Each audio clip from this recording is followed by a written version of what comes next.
Assalamualaikum warahmatullahi wabarakatuh. Alhamdulillah alladzi arsala rasulahu bil huda wa dinil haqq liyudhhirahu 'ala dini kulli wa kafa billahi syahida. Saudara sekalian, para pemirsa yang berbahagia, Nabi Ibrahim alaihissalam itu dalam salah satu doanya adalah tercantum dalam surat Asy-Syu'ara ayat 83 sampai 85. Doa Nabi Ibrahim alaihissalam itu adalah A'udzubillahi minasyaitonirrajim.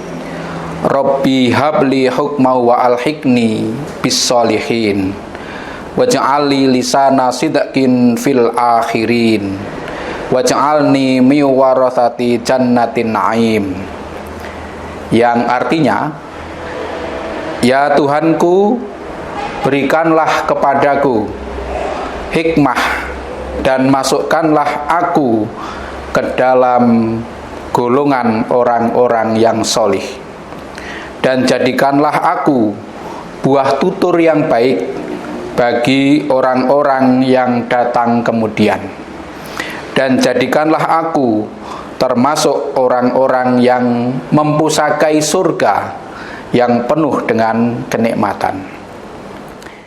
Di Nabi Ibrahim itu keluarganya itu salah satu contoh rumah tangga yang ideal, yang layak kita jadikan teladan.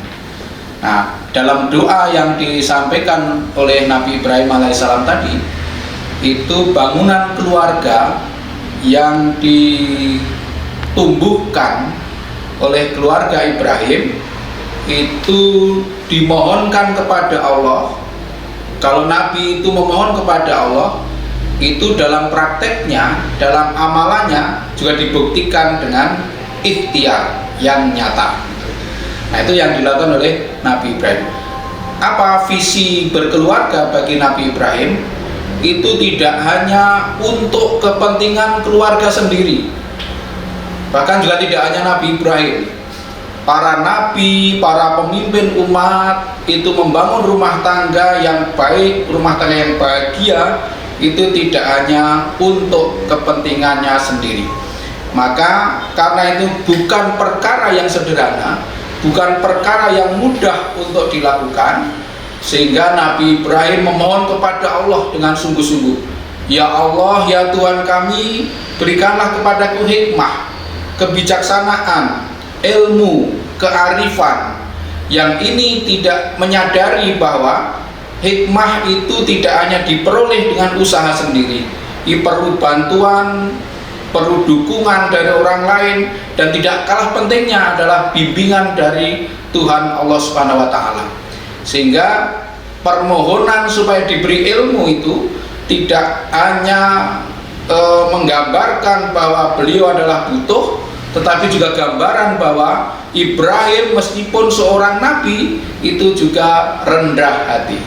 Jadi orang yang rendah hati itu tidak mengandalkan usaha sendiri, usaha serius, kemudian memohon pertolongan kepada Allah. Itulah yang dicontohkan oleh Nabi Ibrahim alaihissalam.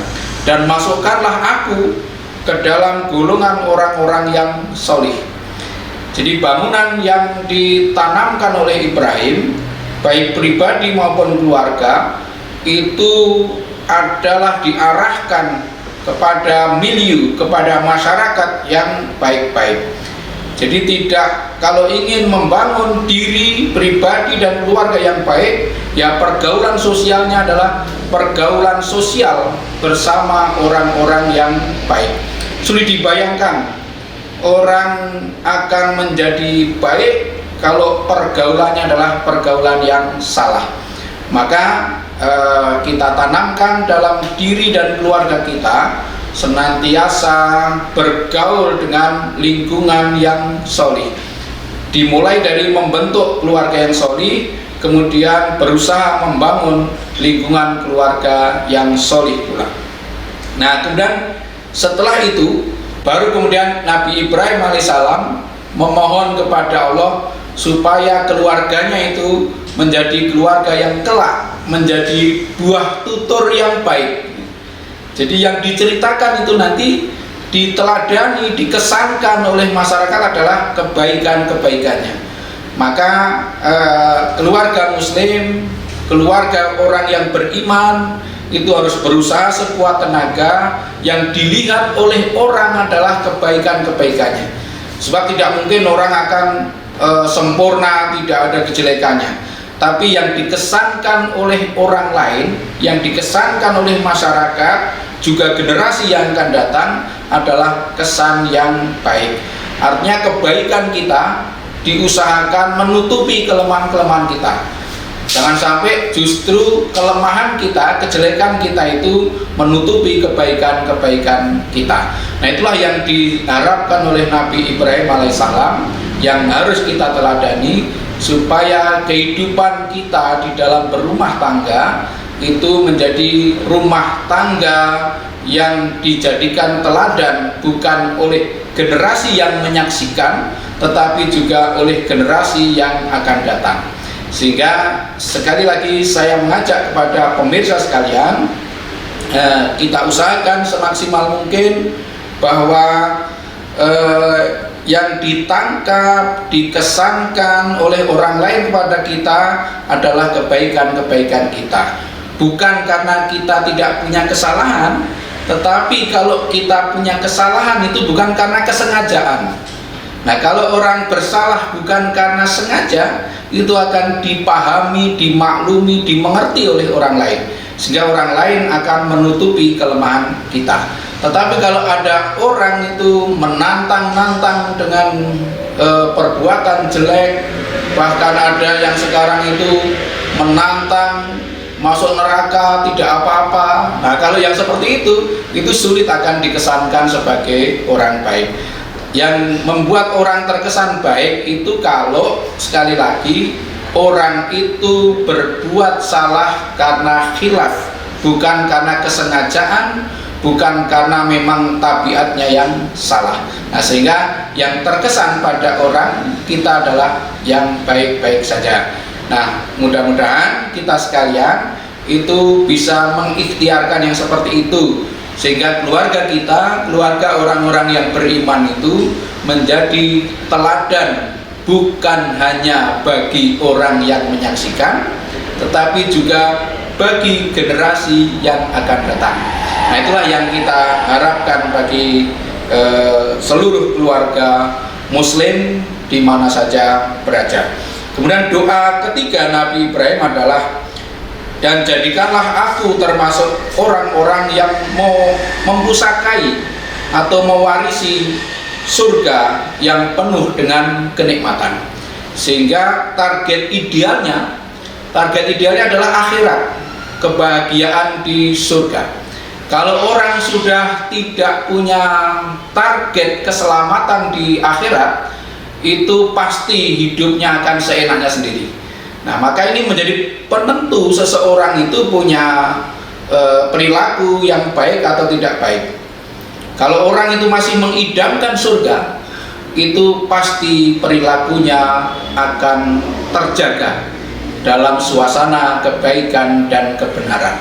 Tetapi kalau orang itu sudah tidak berharap surga, bahkan bangga kalau bisa masuk neraka bersama kawan-kawannya, itu pasti akan tidak peduli dengan perilakunya.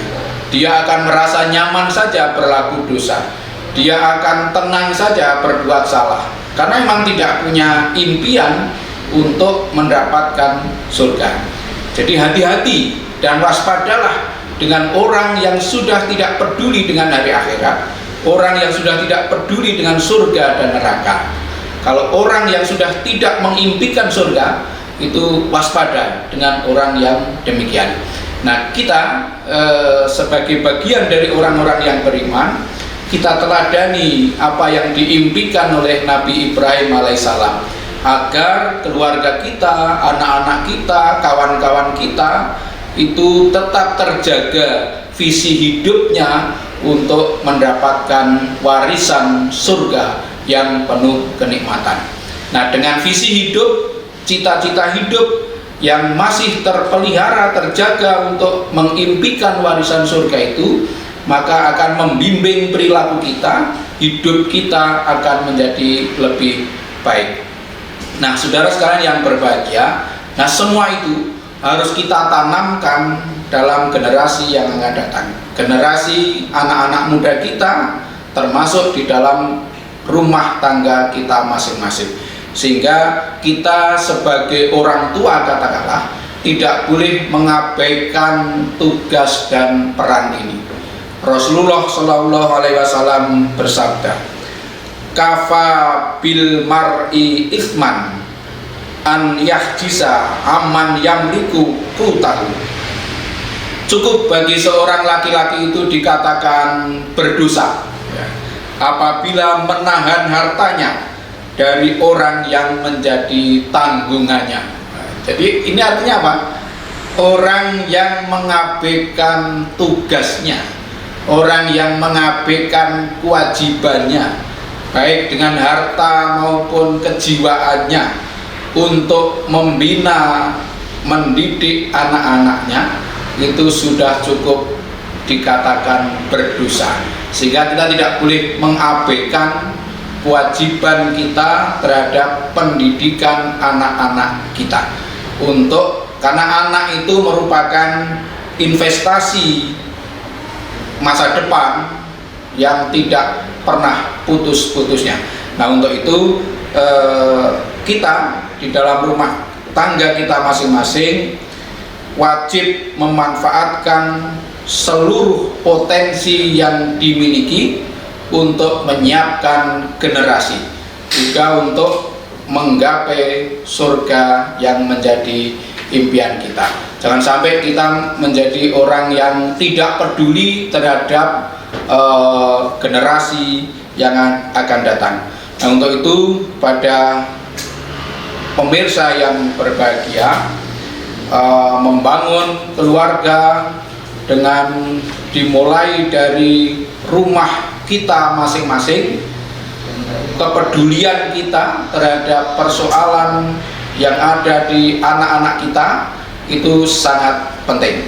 Nah, oleh karena itu tidak boleh ada orang tua yang tidak menunaikan tugasnya, orang tua yang tidak berusaha keras dengan anggaran, biaya, dan kepedulian untuk kemajuan anak-anak kita. Nah, termasuk pentingnya hadirnya orang tua di dalam rumah itu.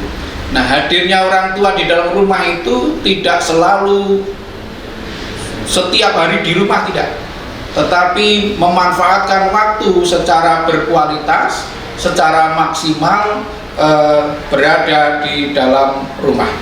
Jadi memang tidak sederhana bagi keluarga zaman sekarang, di mana orang tua itu banyak bekerja di luar rumah untuk memanfaatkan kesempatan yang sebaik-baiknya berada di rumah itu. Tetapi yang harus kita lakukan adalah fokus pada quality time-nya. Artinya bukan berapa waktu yang disediakan untuk anak-anak, tetapi apa yang harus dilakukan agar bermakna bersama keluarga ketika kita kumpul bersama mereka. Ini yang harus menjadi catatan kita. Jadi yang paling penting bukan berapa lama, tetapi seberapa bermakna kita hidup bersama dengan anak-anak kita. Jadi kualitas pertemuan itu jauh lebih penting daripada kuantitas pertemuan. Jadi kalau banyak bertemu tetapi tidak bermakna, itu juga tidak ada gunanya untuk pendidikan anak-anak kita dalam menyiapkan mereka menjadi kader umat yang baik. Bekerja, kemudian menjadi aktivis, kemudian berperan di masyarakat, itu ada masa selesainya, ada masa pensiunnya. Tetapi berada di rumah dan membina hubungan yang baik di rumah itu tidak ada batas waktunya. Bahkan nanti bisa sampai berujung di surga. Artinya reuni keluarga di surga. Nah, itu harapannya yang dicita-citakan oleh keluarga orang yang beriman. Sekali lagi kita kembali membangun rumah tangga dengan meneladani Nabi Ibrahim alaihissalam. Nabi Ibrahim alaihissalam yang tercermin dalam doa yang dilantunkan oleh Nabi Ibrahim alaihissalam.